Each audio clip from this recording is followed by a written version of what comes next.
Yes, it's my pleasure to introduce our speaker today, Dr. Kimara Gustafson. Dr. Gustafson has worn and she continues to wear many hats. She completed her MD and MPH degrees and her pediatric residency here at the University of Minnesota. And then after practicing as a primary care pediatrician at Health East Care System in Maplewood for a few years, Kimara joined the University of Minnesota Masonic Children's Hospital in 2015, providing care to patients in the emergency department. She continues that work, and in 2019, she transitioned also into her current faculty position as an assistant professor in the Division of General Pediatrics and Adolescent Health. Kimara provides specialty medical care for domestic and internationally adopted children, as well as foster care children. Her research also focuses on improving healthcare for adopted and foster children. I'll mention a few more hats Kimara wears. She serves as medical director of Crescent Cove Pediatric Respite and Hospice Home in Brooklyn Center, overseeing this care for children with life-limiting medical conditions.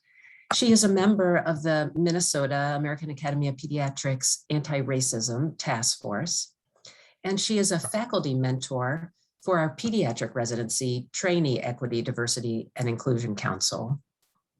So today, Kimara will share some of her expertise and work in her presentation entitled, "What Does Race Have to Do with It? The Importance of Racial Socialization in Identity Development for Transracially Composed Families." Thank you so much, Kimara, for discussing this really important topic with us. Yeah, thank you, Dr. Borowski, and thank you guys for having me. This talk is focusing on, as Dr. Borowski said, on families that are composed through adoption or foster care, but also could be extended to really any families that are transracially composed, so meaning that the parents and the kids are of kind of different races and ethnicities. So objectives for today's talk, I'm going to be discussing the development of racial understanding at the different childhood development stages, describe the challenges that are faced by these transracially composed families in regards to racial socialization, and then try to help to identify additional resources to better support racial and cultural socialization for these transracially composed families, and specifically what we as pediatricians can do to offer that support. I have no disclosures or conflicts of interest. So I first would like to take a moment and do land acknowledgement. This is a beautiful poster. It was done by Marlena Miles, who's a local artist. The University of Minnesota Twin Cities is located on the traditional, ancestral, and contemporary lands of Indigenous people, and specifically resides on the Dakota land that was ceded in the treaties of 1837 and 1851. So before I get in kind of to the bulk of my topic, first thing I want to do is just lay a little bit of the kind of background on this. And so one of the questions that oftentimes comes up and came up for myself is kind of race versus ethnicity. And when we talk about race, what do we mean? When we talk about ethnicity or cultural identity, what do we mean? And if you feel like you're confused a little bit about this, you're not alone. So race, by kind of pure definition, is a biological construct, and it really is supposed to mean, you know, kind of your phenotype. So what do you look like, physical characteristics. But in our current culture and society, biologically, I would say that it's meaningless, but that as a social and political construct, that's when we really think about the concept of race. And that race kind of ties into systemic racism. It impacts our societal institutions and individuals and how we're kind of relating to each other and relating to ourselves.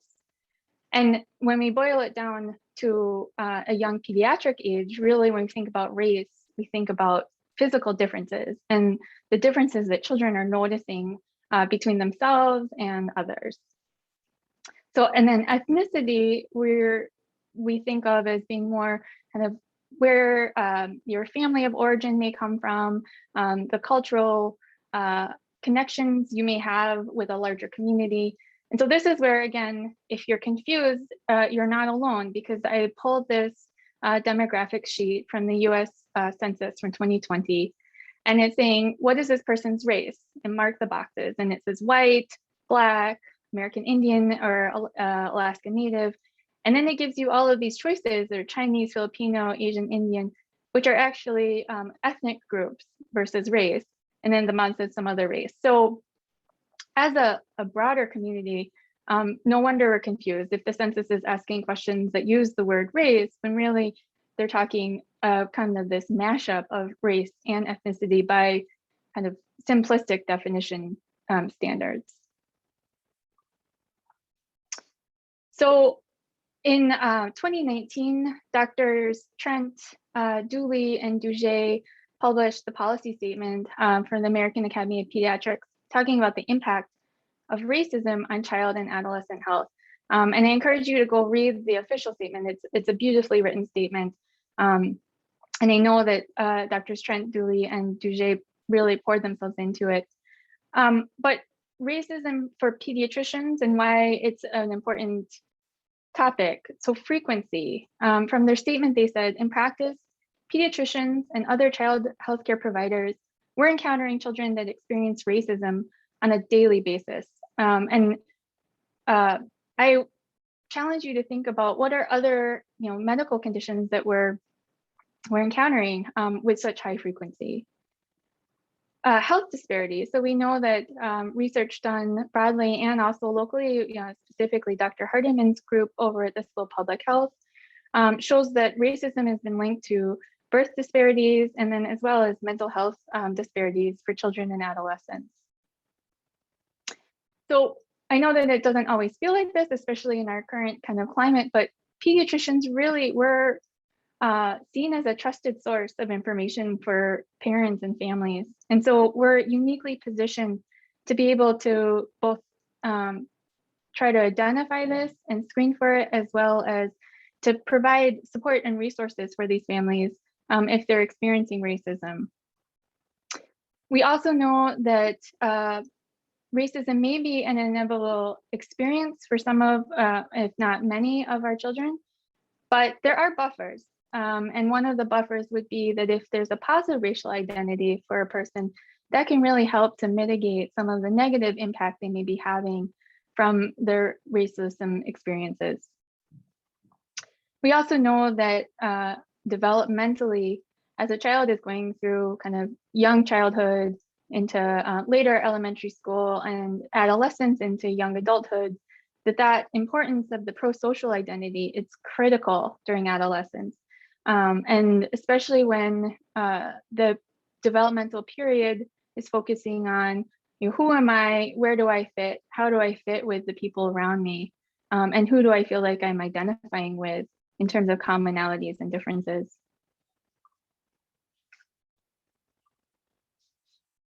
So racial socialization, our racial identity, it's part of our social identity. It's something that we may not think about it for some of us, but for others of us, it's very closely intertwined and something that we identify with on a very regular basis.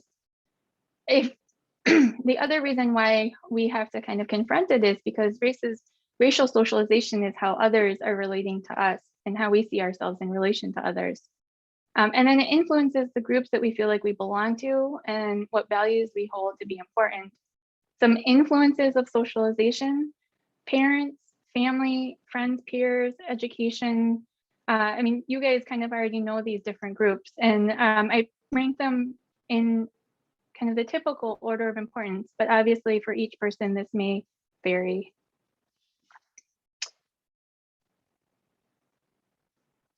So then taking a step off to kind of this group that I hold near and dear to my heart, adoption and foster care, wanted to lay the groundwork a little bit about why I think that this is such an important topic.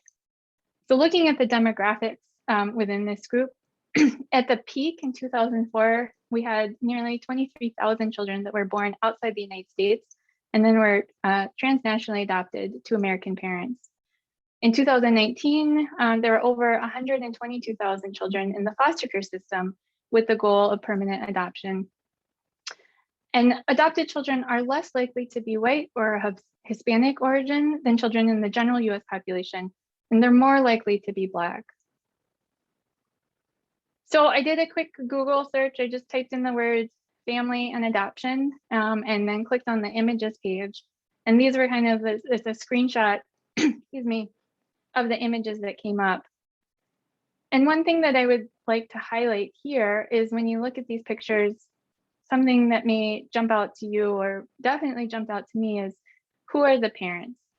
So just according to Google, when you're an adoptive family, Google's assuming that you're going to be white parents and then may or may not be a child of color or children of color. So this also is backed up by the statistics that this is showing that these are the children that are being adopted by race and Hispanic origin to the United States. So the dark blue being non-Hispanic white, and then non-Hispanic Black, Hispanic origin, and non-Hispanic Asian. And if you're looking at foster care, it's not as discrepant in terms of differences, with white and Black being pretty much similar. But then we get into private domestic, and it skews more into non-Hispanic white. And then we look at international, and it skews more to non-Hispanic Asian.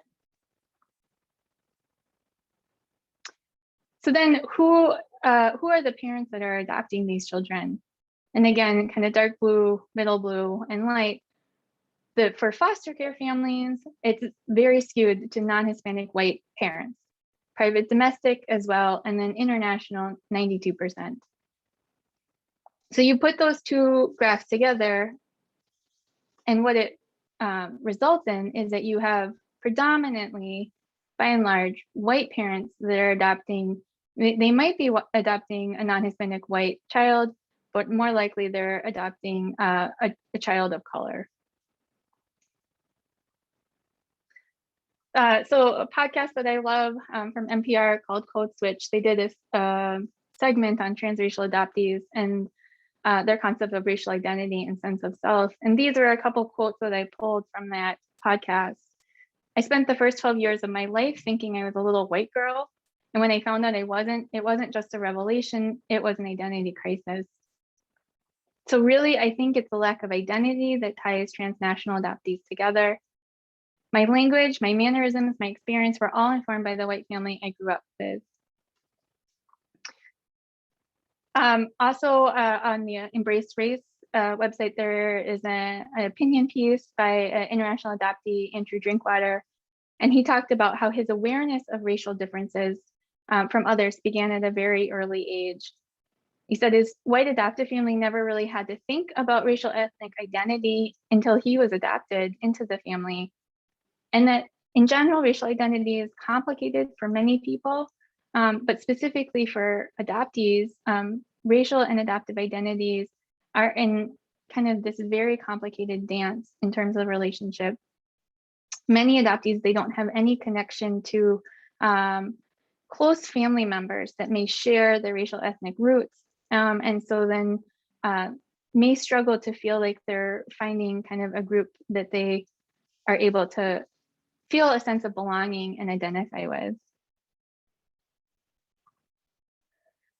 And not that this is kind of a simplistic form, but not that racial identity in itself is the only piece. But one reason why this is, again, near and dear to my heart is that we also know within this group of children who are adopted or in foster care, that mental health is disproportionately kind of negatively impacted for these children. So for adopted children, they're twice as likely to suffer from mood disorders. The sibling study that was done here at the University of Minnesota showed an odds ratio of reported suicide attempts in adoptees was 4 times greater. And in foster care, 80% of children have been diagnosed with a significant mental health issue. So again, not reductive enough to say that racial identity or kind of identity development is 100% tied into the mental health concerns, but definitely I feel like that it plays an important role. So family conversations. Now, going back to the podcast, and we were thinking about what do the adoptees themselves think about race. If we flip it and ask parents if they talk to their young children, and young children being, kind of early elementary school or younger, about race, the answer is usually, well, it hasn't really come up. And I challenge this to say to parents is, well, what if we took this kind of attitude or approach to other things for young children, such as kind of sleep maintenance or sleep routine or potty training or reading literacy? What would it look like if we had kind of 4, 5, 6, 7-year-olds that were not fully potty trained because we said, oh, it really just hasn't come up. They don't seem to be fully interested, and so we're just going to continue to diaper them. I don't think that would be something that most parents would be on board with. There's always maybe a little bit of a nudge or kind of encouragement for children to kind of make that next step in their own development. And so I think about this in terms of the concept of race and racism for children in the same way that we can't kind of just wait for the child to full 100% interest in it, that kind of as the parents and the families and caregivers, something that where we should be encouraged to kind of make the nudge and start that conversation. So I want to kind of bring up this concept of the age of othering. And this is I also use this talk as a shameless means to just show off my kids. This is my oldest, but he's now 8, but he at the time was just shy of 3. And we were on family vacation. This was down in Florida. And, he's just a fun-loving 3-year-old. He's running around. We were at a farmer's market, and this other little boy who happened to be white came up to him, was probably about 7 or 8 years old, and just kind of, I thought was gonna be cute and, kind of wanted to play with him. Got down at my son's level, and he said, "Where are you from, little boy?"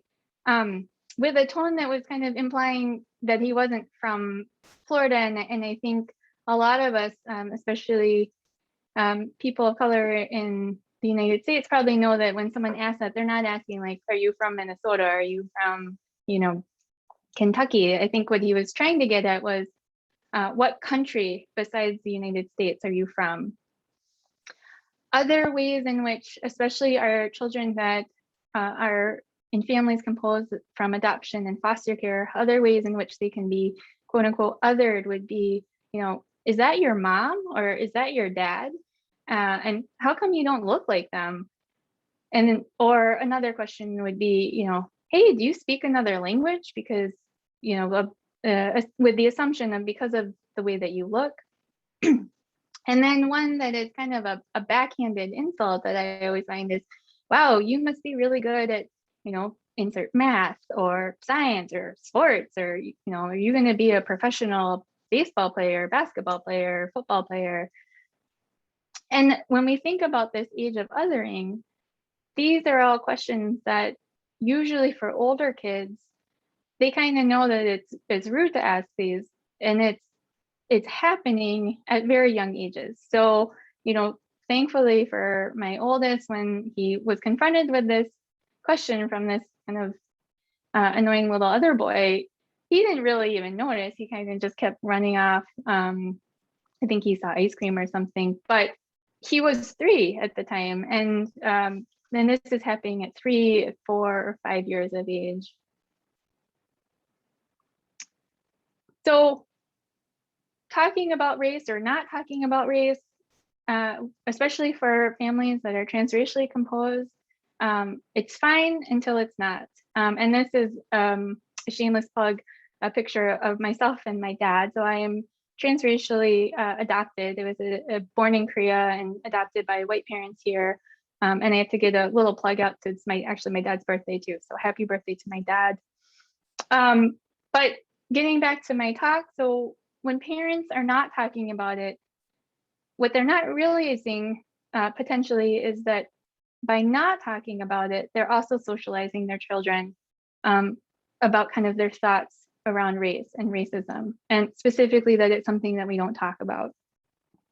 And so kind of the quote that I've heard oftentimes from other speakers that talk about talking to children about race and racism is silence is violence. That in choosing not to talk about race and race-related issues, that we're teaching them that there's something maybe potentially negative about it. Children are making their own conclusions in the absence of conversation. So specifically for our children who are transracially composed, or that they themselves might be a person of color and they're joining a family that is white and maybe doesn't have to think about kind of racial or ethnic socialization in the same way, that they might seem well-adjusted, or they might self-report that they're well-adjusted. But that kind of maintains until they encounter racial injustice. And it's not a matter of if they encounter it, it's more likely a matter of when. And so going back to that quote, that little, or now adult, but talking about how she thought she was a white girl until 12, and kind of that acknowledgement or the realization of not being white, not being kind of the same as her family, really created this identity crisis for her, that these children in the transracially composed families, when they encounter racial injustice and they're not prepared for it, this might really send them into a spiral. And personally for me, again, combining these two topics, the first time that I remember very vividly when I was kind of encountered racial discrimination or racism was I was in first grade. And even though my parents had done, clearly from this picture, had done some work in terms of helping me to understand that I was from Korea and Korean culture, and trying to make connections for me to that heritage, I think that they just didn't really know or think or anticipate kind of what potential racism or racist encounters I might have as a young child. And so hadn't really had any conversations with me.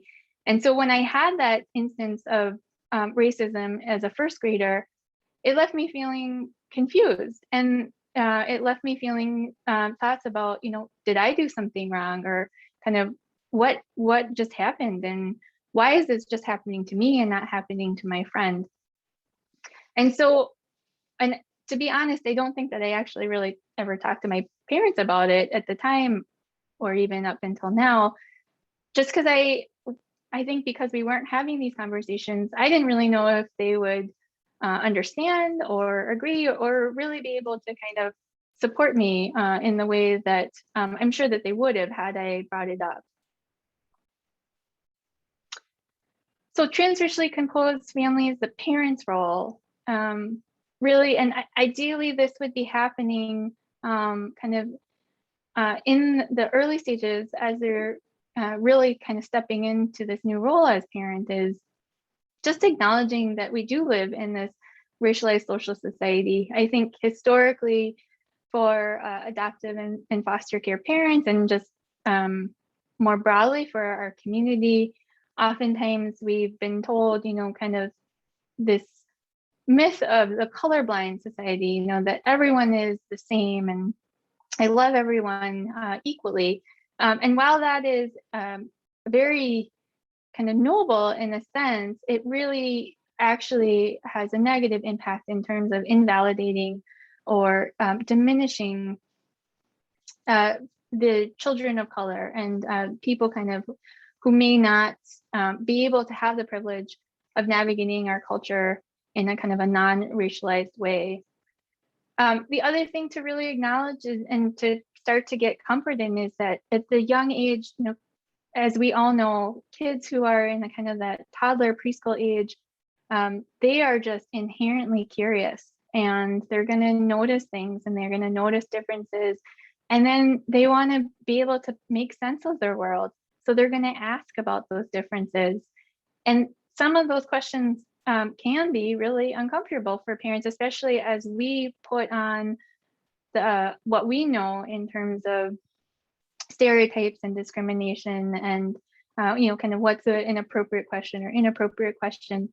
But these are all normal. And so really kind of preparing ourselves as a parent to say, okay, if my kid asks a question about different skin color or different eye color or eye shape or different language, how am I going to respond to it in a way that doesn't teach them that question was a bad question or a negative question? Specifically for our children that are of color, especially if the parents are transracially kind of composed with that child, is making sure that they believe your child's lived experience. So, you can sympathize, but you don't know what their actual experience may be. And so making sure that you don't amplify kind of the negative experience by trying to diminish it or kind of rationalize it away, and really just letting them kind of experience process kind of the aftermath per se of the experience and giving them the support. And then making sure that you're providing the mirrors and windows in terms of racial socialization. So mirrors back to, finding people around them that look similar to them, and then windows and showing them people that are maybe different than them. And then this is not a one and done conversation. This is something that's going to be going on or should be going on at various different levels as they're developing. And then this is more work for the child or for the parents, but educating on the history of race, power, privilege, and oppression, nationally and internationally, and specifically for our families that are composed through adoption and foster care. I think that this is really important because it's so closely intersects with the history of adoption and foster care, as well as different power dynamics and privilege dynamics. So let's say, for sake of argument, that we have a parent, they're white, they have a Black kid, or they have an Asian kid, and they're like, great, I really want to, educate myself. I want to be able to talk to my kids. And, I didn't have to think about this when I was a kid. So how do I find out more information? Like oftentimes I'll have parents say, well, what books should I read, or what podcast should I listen to, or webinars should I watch? And so what the what I call the transracial parenting paradox is that when they go and they look for resources, like this one is, from PBS, I'm sure it's a really great, well, I know it is a really great resource. There's always this underlying assumption that when you're talking to children about racism or race, that the parents and the children match. So that if you're a white parent, you're talking to your white kids about race and racism. If you're a Black parent, you're talking to your Black kids about race and racism. So where does that leave our families, where you have a white parent and you're talking to your Black kid about race and racism, or you have a white family and you're talking to your Asian kid about race and racism? It doesn't provide them a lot of targeted support. And so I think in the absence of it, sometimes parents were all busy, they're going to just kind of throw their hands up in the air and say, well, I'll find more resources later. And then later kind of keeps getting pushed and it never happens.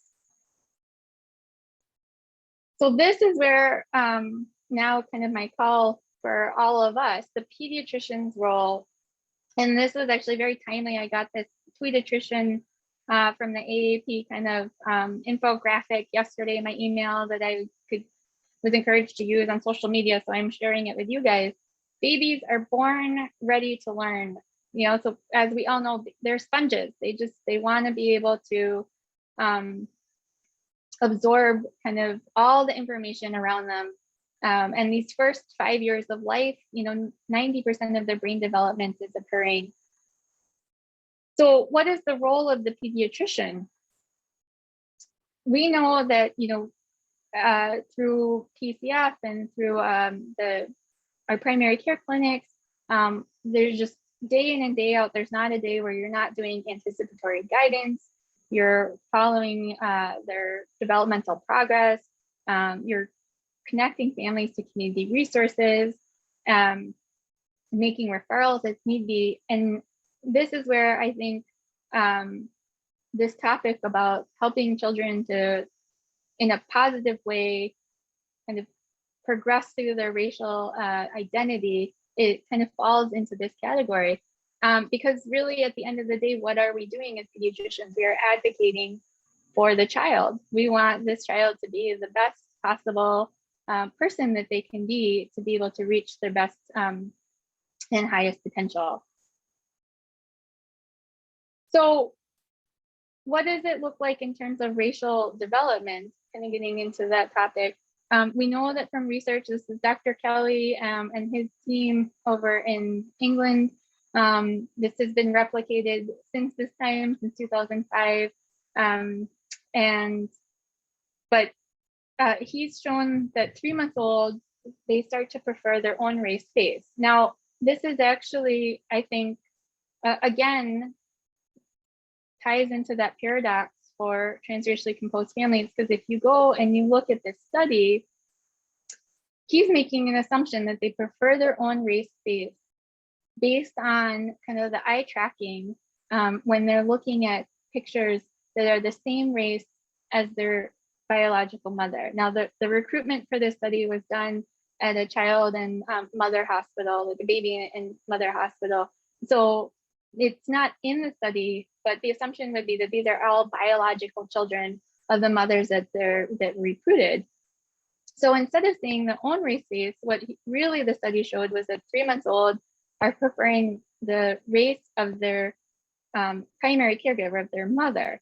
So where does this leave our children that are transracially composed families? If they're adopted at birth and you have a child who would be identified as Black and they're adopted to white parents at birth, then, and this study hasn't been done yet, but based on Dr. Kelly's work, then we would maybe kind of assume that that 3-month-old that's Black appearing is going to show preference for white race faces, not Black race faces. So this is an infographic that some of you may have seen. It's a wonderful graphic from the Children's Community School out of Philadelphia, Pennsylvania. And this is kind of going to, they're not too young to talk about race. Where we know developmentally, based on research, children are in their racial socialization development. And at birth, we talked about they look at everyone equally. By 3 months, they're looking more at the face that matches the race of their caregiver. As young as 2, they start to use race as a reason to explain people's behavior, why someone might be doing something versus someone else.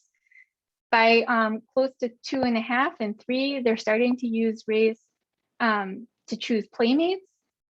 And then by 4 and 5, we see kind of expressions of racial prejudice are peaking. Some studies done with Black and Latinx children show that by 5, they don't show any preference of playmates within their own group. White children at this age are showing preference to choosing other playmates who are also white. And then by kindergarten, that oftentimes the children are showing the same attitudes that adults in our community and our culture are holding, and they're 5, 6. The good news is that kind of within the age range of 5 to 7-year-olds, that if we can have targeted and interventional conversations with 5 to 7-year-olds about interracial friendship, that even in as little as a week, we can see improvements in kind of their choice of playmates. So I took all of this information because I'm someone that I'm a doer, and I like to kind of say, okay, how do I fix this? what can I do? And so I created this worksheet. I'm calling kind of the Race Clinic Ages and Stages worksheet. And we all love acronyms, so I made a little acronym. So routine anti-racist conversations for early childhood. And again, shameless plug, I get to show you all my kids. So taking kind of the information, the infographic from the Children's Community School, and putting it into kind of a a action sheet, and it says parent and caregiver action, but really what I mean for this worksheet would be that this is a prompt for the pediatricians, during one of those anticipatory guidance encounters that you may have, or well-child checkup, or kind of just a routine checkup with a child and family, is kind of a prompt to say, hey, let's just do a quick check-in with this family about kind of racial identity development and potentially impacts of racism.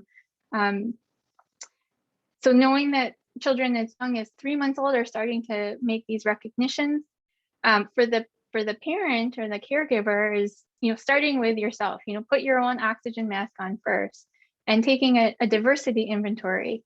So, who are your friends in your community, and who do you kind of associate with?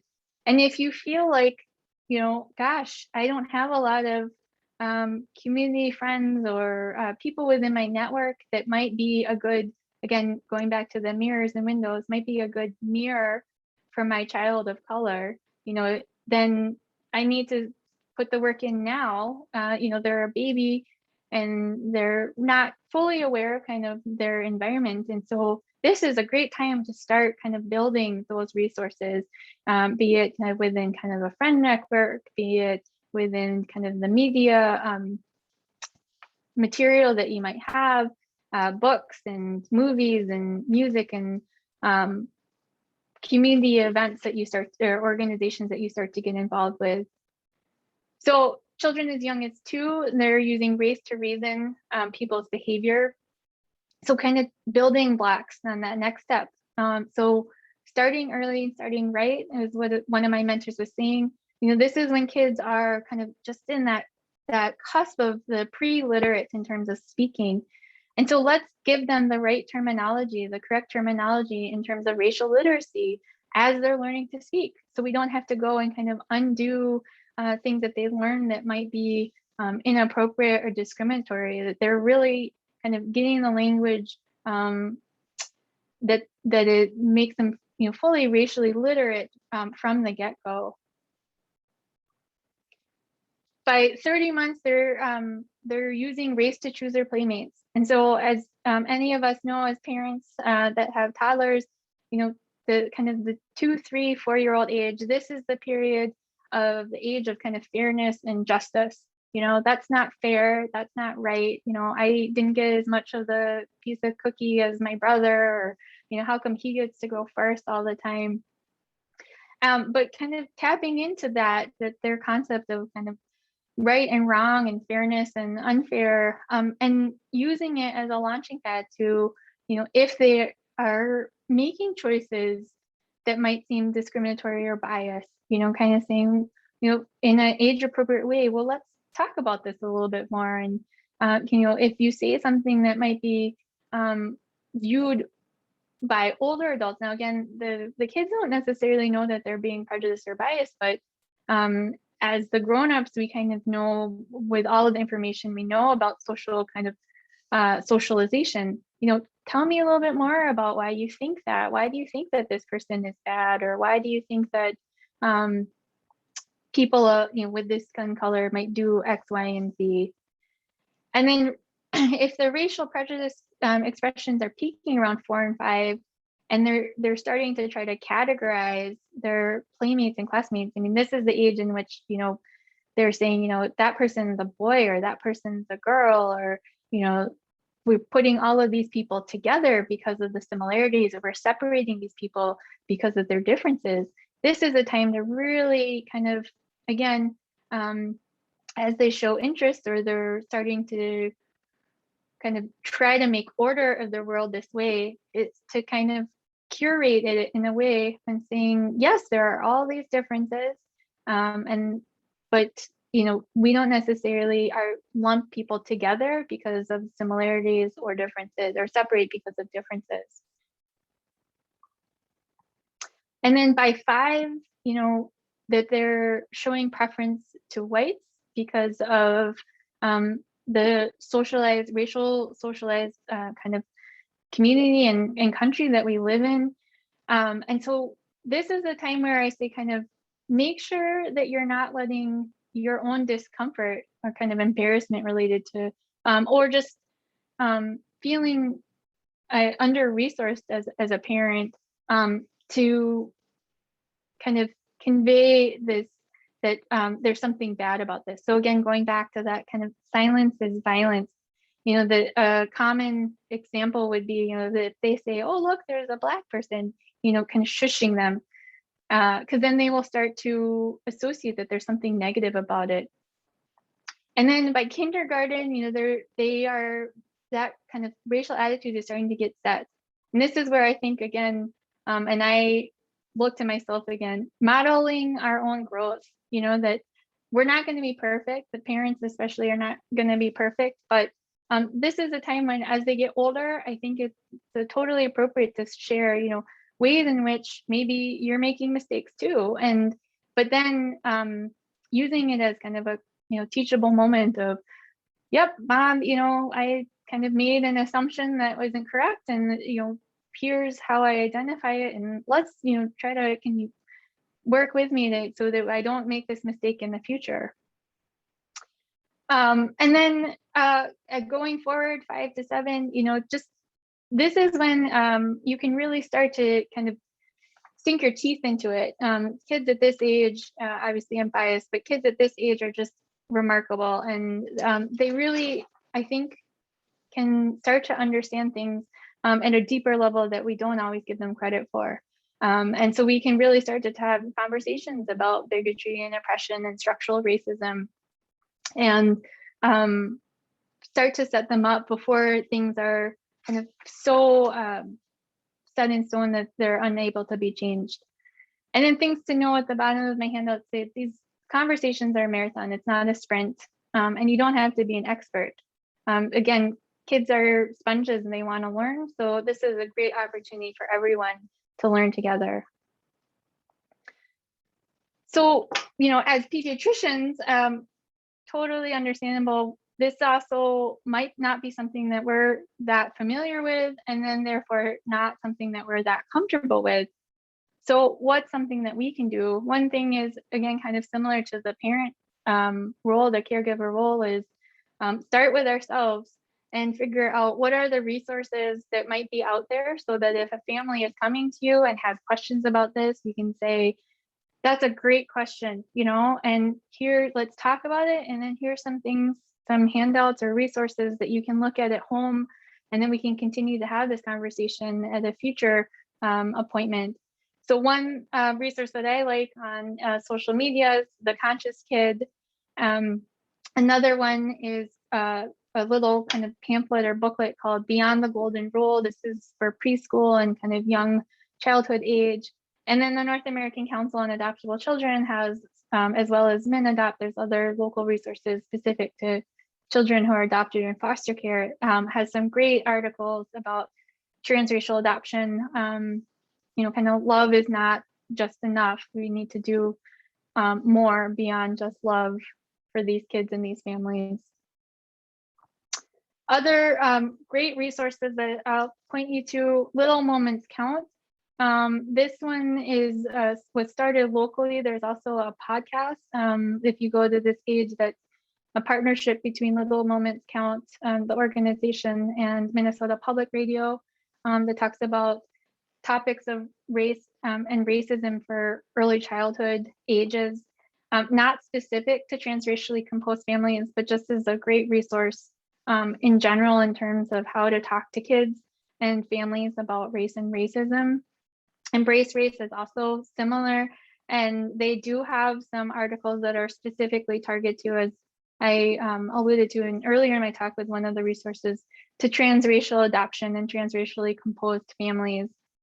And then, even though I did kind of make a dig at the PBS, I do like their resources, how to talk to young kids about race and racism. They have, you know, videos with the Sesame Street characters and Daniel Tiger, and kind of, I think, deliver the information in a way that is, you know, clear and can help it be a way to start the conversation with even really young kids, as young as, you know, 2 and 3 and 4.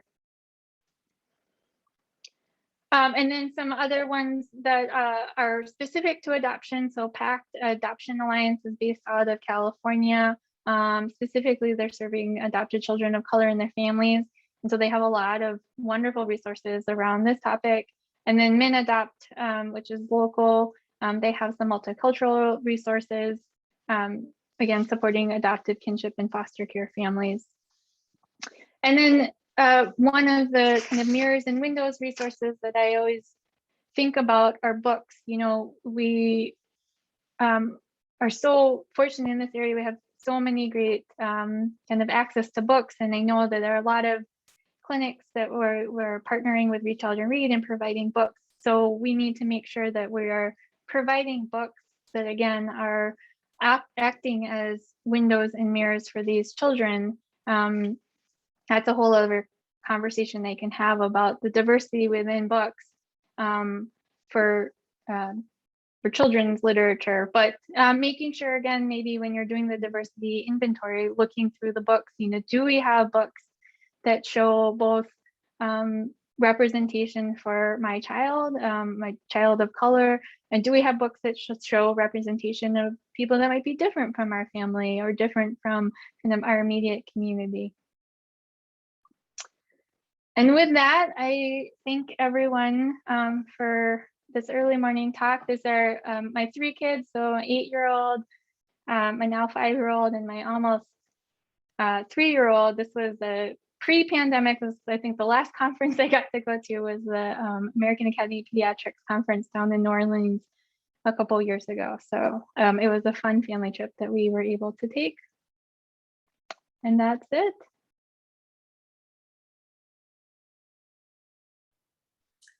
Thank you so much for such a wonderful talk and sharing your own lived experience and that of your family too. I really appreciate you opening up about something that's near and dear to your heart, both at home and in your clinical work. For those who have questions, please feel free to put them in the chat or in the Q&A function. If you haven't logged your attendance yet, the code is 472, and we'll also put the code to evaluate today's session in there as well. One of the things I was kind of curious about, you have talked quite a bit about families and their role in modeling anti-racist behavior, and you touched a little bit on this, but maybe to hear your thoughts a little bit more on schools and maybe sporting teams, those 2 categories. Like, how do you see policies or procedures or things that can happen in those areas?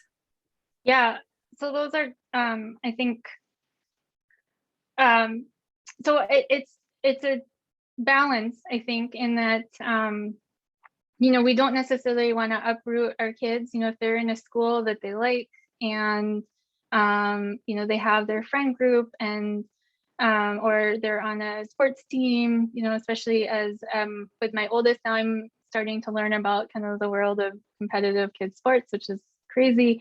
You don't necessarily want to kind of totally disrupt, but you might do kind of your visual inventory and say, gosh, everyone on the team is, you know, looks the same.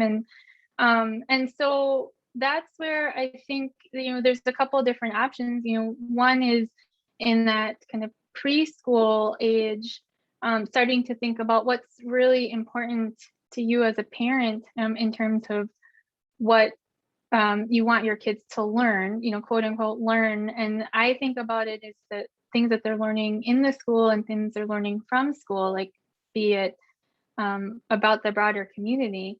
And I think maybe starting to challenge the concept of kind of quote unquote good schools in that early age is, you know, good schools are oftentimes can be a little bit synonymous with kind of other institutions of structural racism. So, you know, who's allowed to live in the neighborhood and kind of the tax base and et cetera.